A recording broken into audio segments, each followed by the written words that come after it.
As October turns into November, it's all about central banks. The Fed and jobs report are in the spotlight this week, along with the policy rate decisions from BOE and BOJ. Last week, the U.S. dollar broke out ahead of U.S. President Trump's impending announcement on the next Fed chair. Monday's personal income and spending report saw the Fed's favorite inflation indicator, the core PCE index, rise 1.3% year over year. Headline PCE was up by 1.6% in the past 12 months. Looking ahead to Tuesday, it is Halloween in the U.S. The calendar is jam-packed and shouldn't bring any scary surprises. PMI data from China is forecast to come in at 52.1 in October from 52.4 in September. The Bank of Japan's rate announcement is expected to bring no change and will be accompanied by the policy statement and outlook report. Meanwhile, Eurozone CPI, the flash estimate, and preliminary GDP is set for release.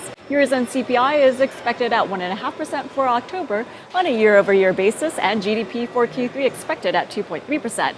Here in the U.S., October consumer confidence is forecast to come in at 121 from 119.8.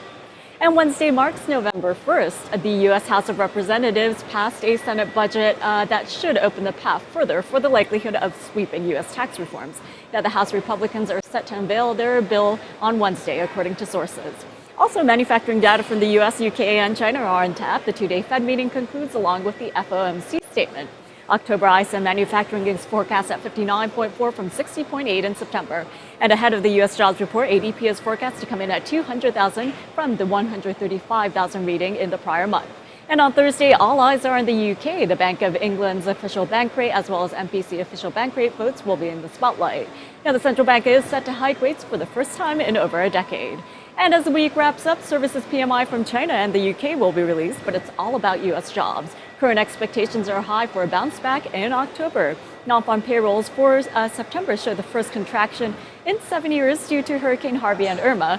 Consensus for the latest month calls for 310,000 jobs added to the U.S. economy and the unemployment rate to hold at 4.2%. Year-over-year hourly earnings are expected to have increased by 2.7%.